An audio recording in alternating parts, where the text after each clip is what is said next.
Good afternoon. This is Selwyn Collins from CWS as it is. The lady next to me is Sharmin Prince. Sharmin is here to talk to us this afternoon about the suicide epidemic in Guyana. Good afternoon, Sharmin, and welcome to CWS as it is. Thank you for having me. Sharmin, tell us, what is your relationship or connection to the suicide epidemic in Guyana?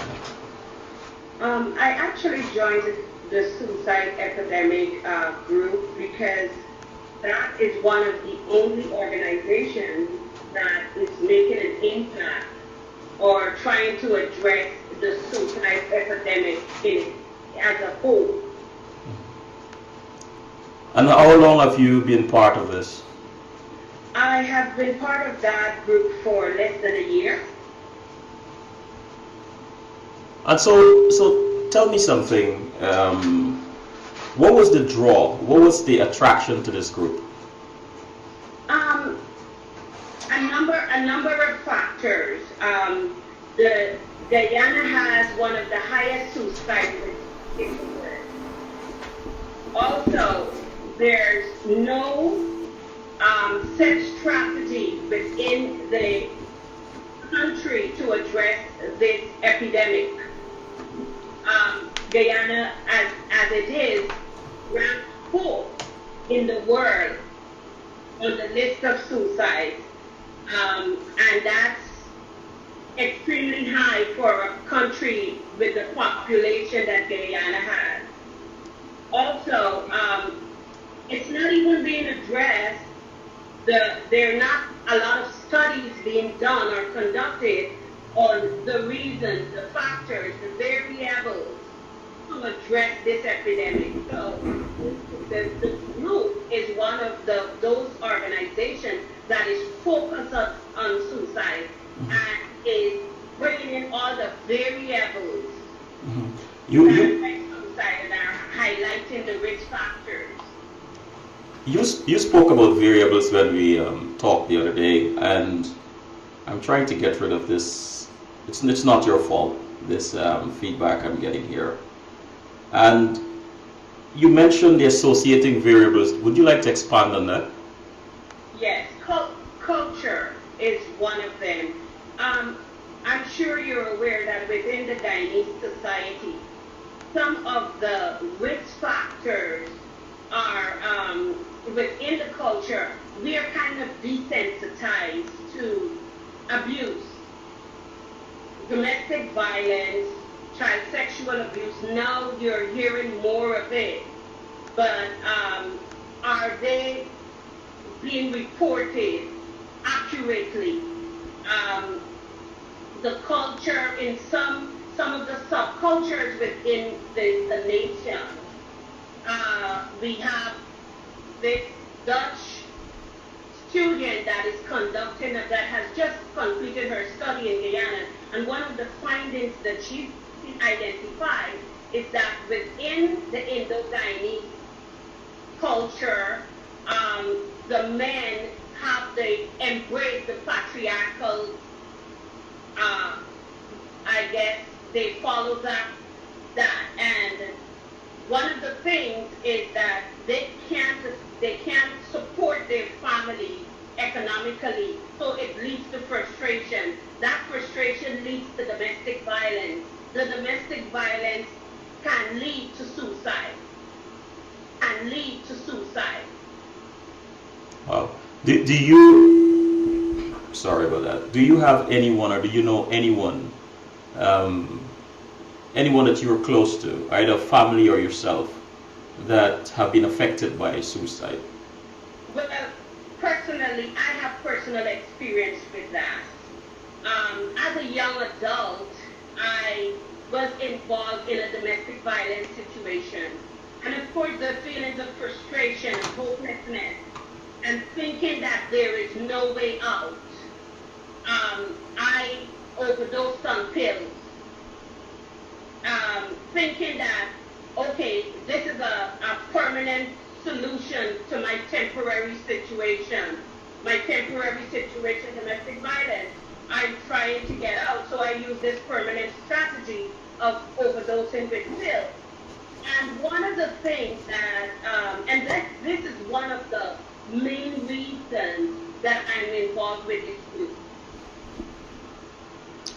But so tell me, when did you have this experience? Was it recently, a long time ago? No, that was a long time ago. That was in my early adulthood. I would say almost 30 years ago. You mentioned temporary situation. I know that there's a lot of inspiration, or a lot when people are being coached on how to handle life's challenges and problems. They're usually told this is a temporary situation, or at least try to look at it as temporary. How important is it for you to use that as a gauge, or as a form of instruction when you are dealing with young people or anybody who is experiencing suicide tendencies? Well, one of the things, and Selwyn, that we have to be careful whenever we're dealing with someone with suicidal ideation. We have to identify the reasons or the risk factors. Some of the risk factors, as I mentioned, domestic violence. But I would not coach someone who is in a domestic violence situation. I will not tell them that's a temporary situation. I will personally tell them they need to get out. Mm-hmm. Of course, we know statistics say that a victim of domestic violence returns to the batterer 10 times before they actually leave. So my role would be to coach that person, counsel that person to get out.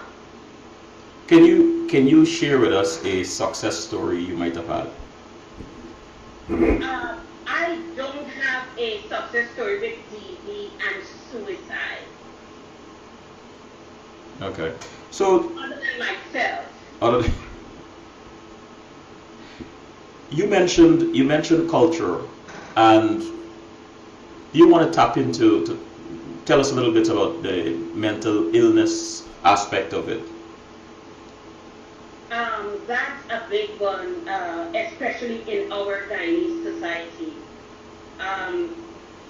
Let's start from the governmental or the systems in Guyana. The mental health policy in Guyana was created in 1930, and it's a part of the medical policy.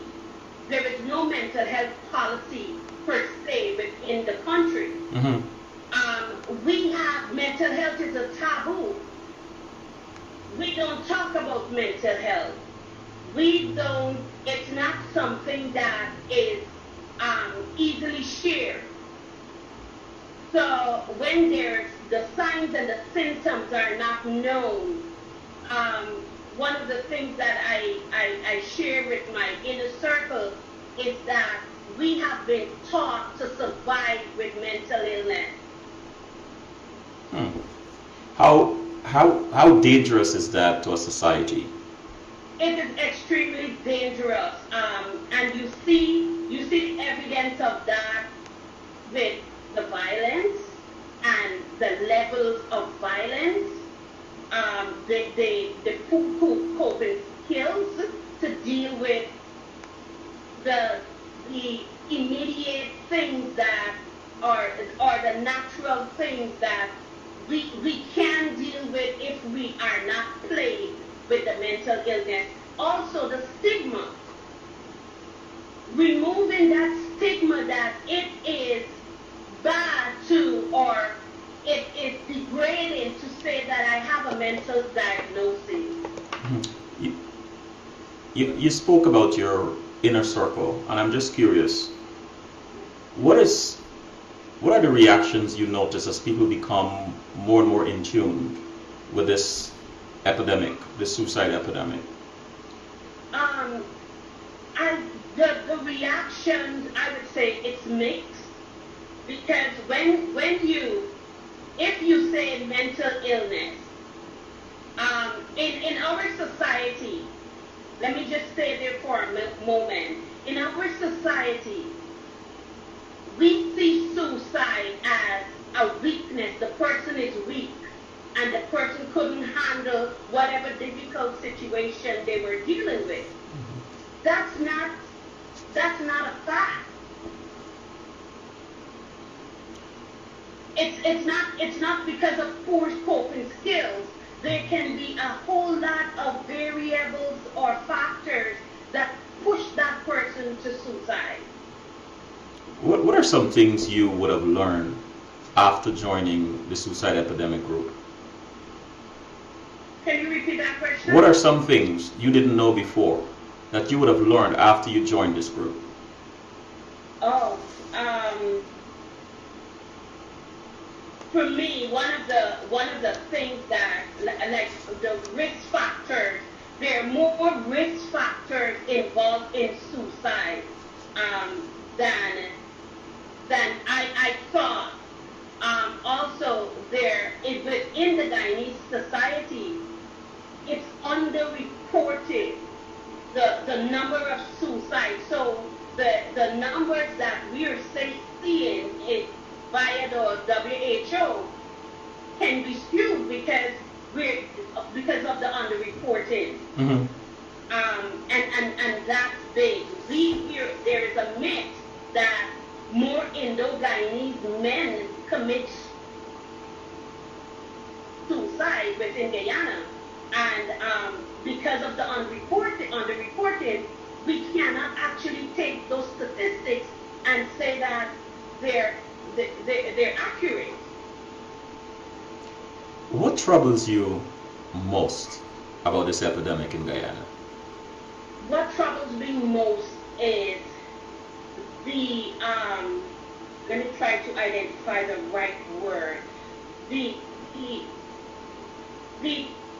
government's inability to address this. There were recommendations made by the WHO.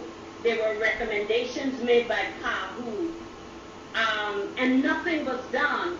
And the underlying factors, I read the article in the Starbuck News today by Dr. Bucks, and he prefaced that article with linking, actually showing the relationship of mental illness and suicide. And that is not being addressed. Oh. Why should it, in your own opinion, why should the diaspora care, and what can the Guyana diaspora do to assist? One of the things is currently the Caribbean Voice have a petition online. I think what the diaspora can do is get involved, become a voice. There are different organizations that are trying to address the problem, and also place some pressure on the government. Would you like to give to tell our audience where they can find this or find this information? They can go to the Caribbean Voice online, CaribbeanVoice.com. Mm-hmm. And that's the source of the suicide epidemic. The link.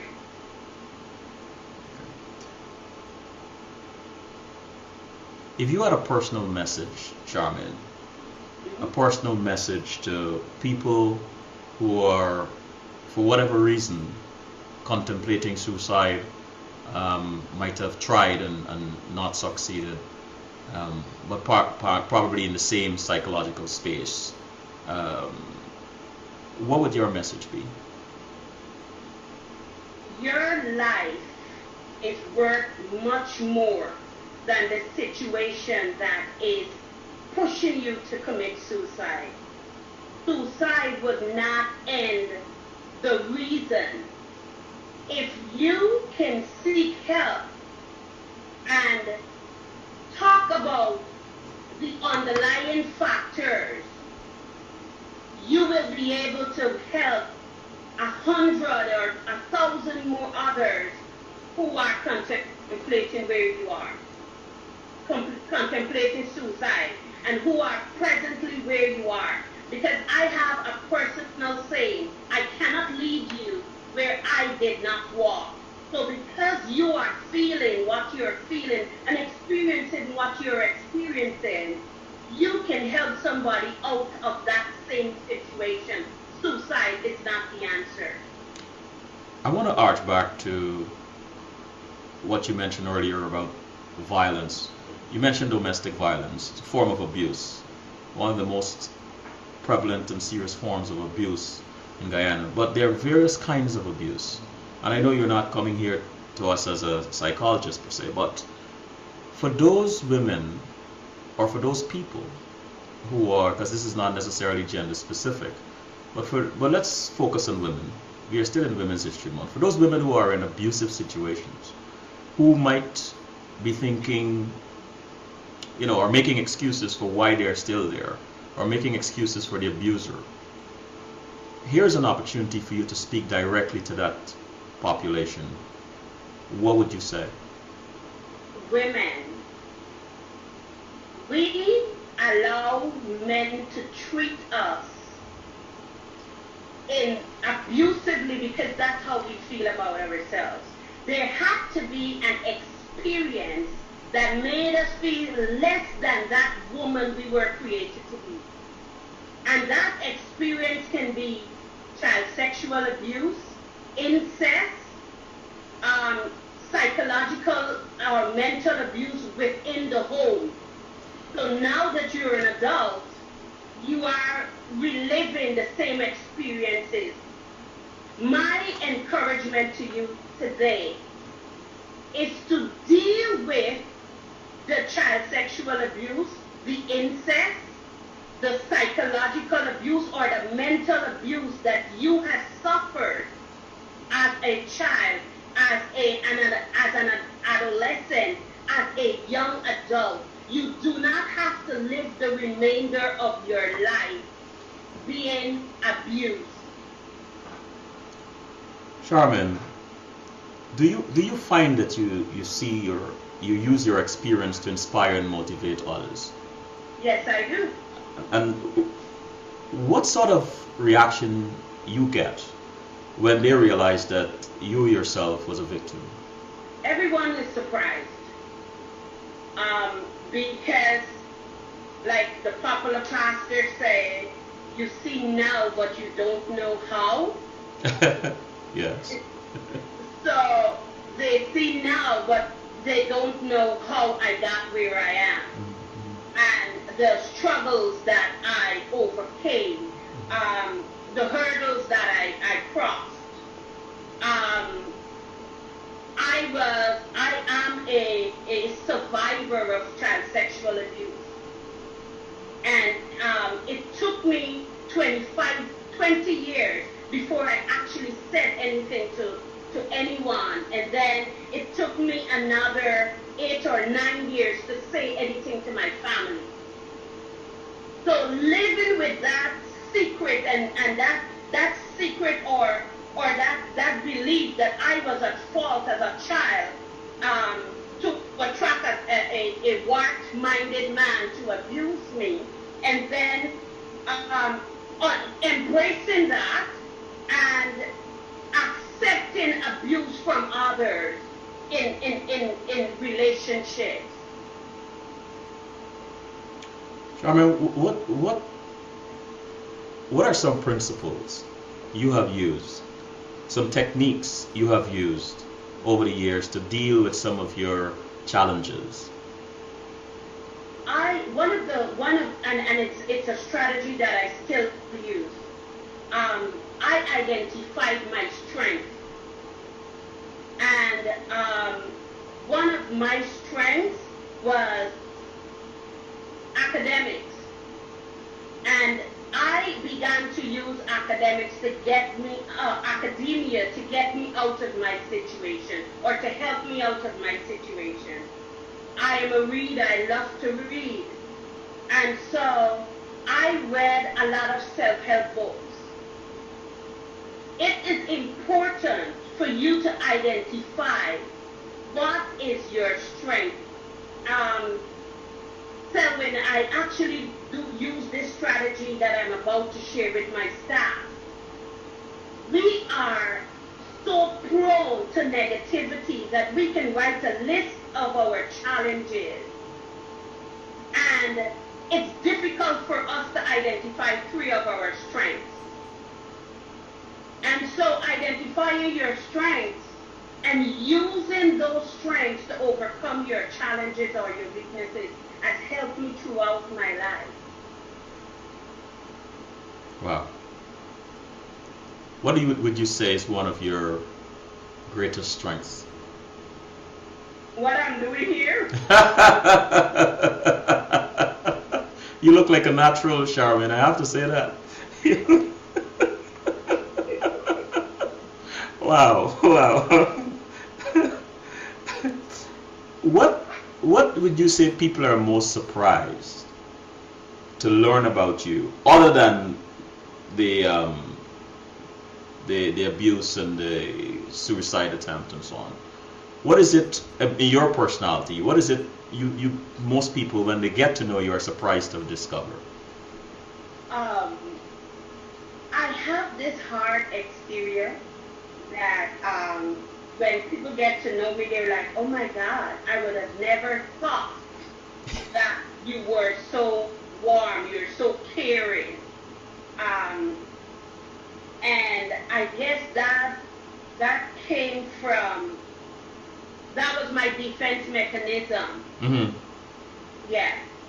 Does that defense is that defense or apply to the job as well, to what you do? Yes. So what is it you do that requires that kind of exterior strength? I am a program director with one of the largest nonprofits in New York, and I run a 175-room supportive housing for people that are formerly homeless, men and women with mental illness, substance users and former substance users, people living with HIV, and veterans. What is it about what is it about that job that gives you hope?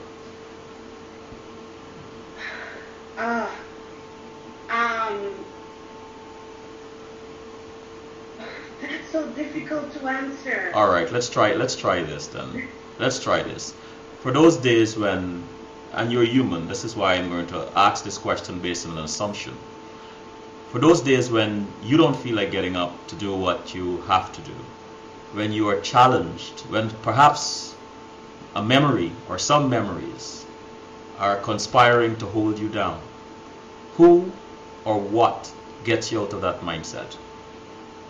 I have 175 people depending on me, 175 of our clients, and I have 36 staff that are depending on me to get up out of that bed, to get out of my personal rut, and to go out there and be supportive to them. That's a motivation for me. Sharmin, we have a few more minutes, and I'm going to ask you some more questions about suicide epidemic. And then I'm going to ask you something else. So, considering how intimate you are with the suicide epidemic in Guyana, what would you say is your mission, your personal mission? My personal mission is to raise awareness. I think one of the flaws in this is the awareness, the education. I want to educate my fellow Guyanese that suicide is not an option, and suicide can happen to any one of us, because it's just a moment of feeling of hopelessness. And that moment can knock on any door at any given time. So, education. That leads me to a question. Guyana has several civil societies, and right now we're in the midst of preparing or campaigning for May 11th elections. What do you believe civil societies and politicians can do to address this particular issue? After identifying all the factors, it's important to address it. As I said, education. We need to start having community centers where people are comfortable entering and sharing their stories and being confident that when they leave those centers, their stories are within the center and not spread in the neighborhood. And I think that's one of the barriers that people do not seek help in Guyana. And this epidemic cannot be addressed by just civil societies or the politicians. It has to be a collaborative effort. How do you see this collaborative effort unfolding? I think the suicide epidemic group has done a lot as we speak. And in July, they have a conference at the Cara Lodge. And that's a starting point. And they also have the ear of the Minister of Health, because the Sri Lankan model would be introduced next month. And I think as the suicide epidemic group expands, the Caribbean voice expands and get the ears of politicians, they have the ability and they can be the catalyst to bring those two groups together. Thank you so much, Sharmin, for sharing your time with us. And I'm going to reach out to you to appear on my other program, CWS Journeys, to spend some more time sharing your journey with us, because I think what you're doing is amazing, is fascinating, and your story should be told. Thank you. You're welcome. So thank you very much for joining us. And you have to leave the meeting. Okay, thank you. All right, bye-bye.